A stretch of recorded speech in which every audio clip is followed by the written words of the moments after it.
আসসালামু আলাইকুম গাইজ, অনেক দিন পর ইউটিউবে প্লাস অনলাইনে দুইটাই আসা। তো আজকের কন্টেন্টটা একদম অন্যরকম ছিল, যেহেতু আমার ফোনে ইন্টারনেট ছিল না, তখন আমি অন্যভাবে কন্টেন্টটা বানাইছি অন্যভাবে। তো যেহেতু আমি অনলাইনে আসছি, আসার পর অনলাইনের এই কালচারগুলো দেখে আমি ভাবলাম যে আমি অনলাইনের কালচারটা নিয়ে কিছু কথা বলি, যেটা আমার মনে হয়েছে যে উচিত বলা। তো প্রথমত বলি যে যে মানুষের বাচ্চা সে কোনোদিন আওয়ামী লীগ করবে না বা ছাত্রলীগ করবে না বা যুবলীগ কোনো ধরনের লেগেই করবে না, যে মানুষের বাচ্চা। কারণ তার সামনে এই যে বাম পাশের কর্নারের ছবিটা তোলা আছে, কিন্তু ছাত্রলীগের নেতারা মেয়েদের হাত তুলতেছে, একজন ছাত্রলীগের নেতা। আর শুধু ছাত্রলীগ নেতা না, পুলিশ রূপী কিছু হায়মানের বাচ্চা আছে যারা এই কাণ্ডতে জড়িত। আর বাংলাদেশ সরকার, কে রাজাকার? আমি রাজাকার, আপনি রাজাকার। বাংলাদেশ সরকার এই কথা বলতেছে যে আমি রাজাকার, আপনিও রাজাকার। বাংলাদেশ সরকার নিজে রাজাকার, নিজে আমি বলতেছি বাংলাদেশ সরকার রাজাকার। আর যদি বিশ্বাস না হয় তাহলে এই ভিডিওটা দেখ। তারেক রহমান কালকর পোলা, ও রাজনীতি বুঝে কি? ওর বাপের রাজনীতি করছে আমাদের সাথে, এবং ওর মা কিছুটা রাজনীতি বুঝে। ওর মা তিনবারে প্রধানমন্ত্রী, একদম বীর মুক্তিযোদ্ধা। তো হাসিনার বাপও নিজে মুক্তিযোদ্ধা করে নাই, হাসিনা মুক্তিযোদ্ধা মেয়ে না। জিয়া রহমান মুক্তিযোদ্ধা করেছে। জিয়া রহমান ১ নম্বর সেক্টর কমান্ডার, 11টা সেক্টর অধিনায়ক, আমি তিনটি সেক্টর 7টা কমান্ডার। অতএব এই বাংলাদেশে আমলিগ বলতে মৌলানা আব্দুল হামিদ খান ভাসানী সাহেব, উনি আমলিগের প্রতিষ্ঠাতা। No Sheikh Mujib, no Sheikh Hasina. আমি 148টা আনসার বাহিনী কমান্ডার ছিলাম, এবং তিনটি সেক্টরের 7টা কমান্ডার। 2 নম্বর সেক্টর ঢাকা বিভাগ। এখন আপনি বলেন রাজাকার কে আর কে আসল মুক্তিযোদ্ধা। সো আমি এখানে বিএনপি সাপোর্ট করতেছি তা কিন্তু না, আমি জাস্ট এটা বুঝাই দিলাম। সো এর প্রেক্ষাপটে আমার আরেকটা কথা মনে পড়ে, আবু তোহা মোহাম্মদ আদনান হুজুরের একটা বক্তব্য ছিল এরকম, যে তরুণ সমাজ যদি একবার গর্জে ওঠে তাহলে বাতিলের ভিত্তিও ভেঙে দেওয়া সম্ভব। আর বর্তমান প্রেক্ষাপটটা ঠিক এমনই আছে, এখন শুধু আমাদের সমাজটা ঠিক হয়ে থাকে এটাই আমরা চাই। আর বয়কট ছাত্রলীগ, আমি এটা একদম 100% একমত। বয়কট ছাত্রলীগ 100% একমত, বয়কট ছাত্রলীগ।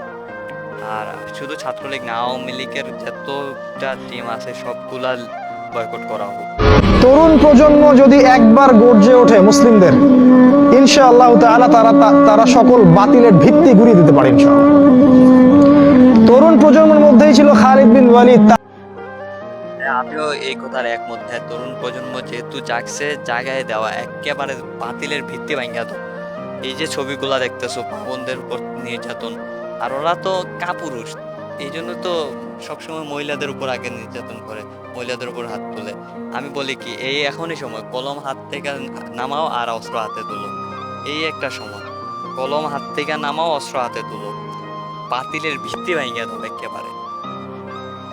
আর হ্যাঁ, এই ছাত্রলীগে যারা আসো, এখনো সুযোগ আছে, ফিরে আসো। ছাত্রলীগ, যুবলীগ, এগুলা লীগ ছাড়ো, বিশেষ করে ছাত্রলীগটা ছাড়ো। কারণ তুমি তুমি ভবিষ্যৎটা নষ্ট করে দিতেছো, এইভাবে নষ্ট করো না। ছাত্রলীগটা ছাড়ো, এইভাবে ভালো পথে ফিরে আসো। আর কোঠা আন্দোলন, ভাই, যদি তারা কোঠা আন্দোলনটা বন্ধ না করে, তাহলে আমি প্রথম একটা সমস্যা করি, যে আগে আজমরা এসে ঘরে ঘরে শূন্যতে ঘোষণা করতো, কেউ মরতো না। আর কোঠা যখন দেওয়া হয়েছে তখন মেধাবী ছাত্ররা থাকে এইভাবে, আর অমেধাবীরা যারা মেধাব নাই তারা যে ডক্টর ইঞ্জিনিয়ার হয়। আর তারপর কি, শূন্যতে ঘোষণা করার সময় ভালো ছেলে পাঠান আপনি, আর লাশ হয়ে ফিরে আসে।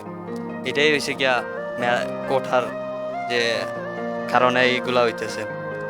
সো আজকে যে এত উপরে উঠছি, আমার মন চাইতেছে যে এখান থেকে লাভ দিয়ে এখন আমি পড়ে যাই। যদিও ওই সময় আমি এগুলা ছিলাম না, কারণ ওই সময় আমি অফলাইন অনলাইনে ছিলাম না। আপুর কথাগুলো একটু মন দিয়ে শোনো। আজকে যে পরিস্থিতি হয়েছে ক্যাম্পাসে, অ্যাটলিস্ট আপনারা যদি কেউ দেখতেন, বিশ্বাস করেন আপনারা সারা জীবনের জন্য এই ছাত্রলীগ জিনিসটাকে যে কি পরিমাণ ঘৃণা করতেন বা ভয় পেতেন আপনারা জানেন না। এরা আমাদের সামনে রড দিয়ে পিটায় আছে, ছেলেগুলো রড দিয়ে পিটায় একদম মাথা মারা করে ফেলছে। তারা এসে আমাদের পেছনে লুকাইছে, আমাদের বোরকার পেছনে, আমাদের বোরকার পেছনে লুকায় বলে, আপু আমাদের একটু লুকায় রাখেন, আমাদের মাইটা ফেলবে, আমাদের বাঁচান বাঁচান। আমরা তাদের বোরকা দিয়ে বোরকা দিয়ে লুকায় রাখছি, সেইখান থেকে আমাদের ধাক্কা দিয়ে ফেলে দিয়ে তাদের বের করে আমার মাথায় রড দিয়ে মারছে, এমন অবস্থা। এবং তারা আমাদের ক্যাম্পাসে পরিচিত হোক, আমরা চিনি তাদের, তারা এই অবস্থা করছে, রাস্তায় একদম সবাই ফেলছে। আমাদের হলে মেয়েদের বুকে বড় বড় আসতো ইটগুলো বুকে ফেলে দিচ্ছে, মানে একদম পুরো বুকে লাগছে, এরকম জামা কাপড় ছিঁড়ে ফেলছে, এত বড় অবস্থা।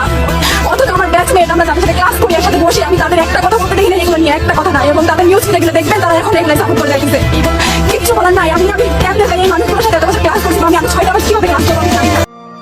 এখন আপনি বলেন যে দেশটা কোন দিকে যাইতেছে। মানে আমি একটা কথা বলি যে বাংলাদেশের মতো নিকৃষ্ট সরকার আর কোনো দেশে না হোক, বাংলাদেশের মতো নিকৃষ্ট সরকার না হোক বলতে বলতে হয়ে যেতেছে ভাই। ইন্ডিয়াটারে আপনি দেখেন, ইন্ডিয়ার নরেন্দ্র মোদী কিন্তু বাংলাদেশের চাইতেও এখন দেখা যেতেছে নিকৃষ্ট একটা সরকারে পরিণত হইতেছে। তো আল্লাহ না করুক আর কোনো দেশে না হোক। আর আজকের ভিডিওটা বেশি লং করলাম না, আর তেমন একটা মুডও নাই ভিডিও বানানোর, অনেক কষ্ট করে ভিডিওটা বানাইছি।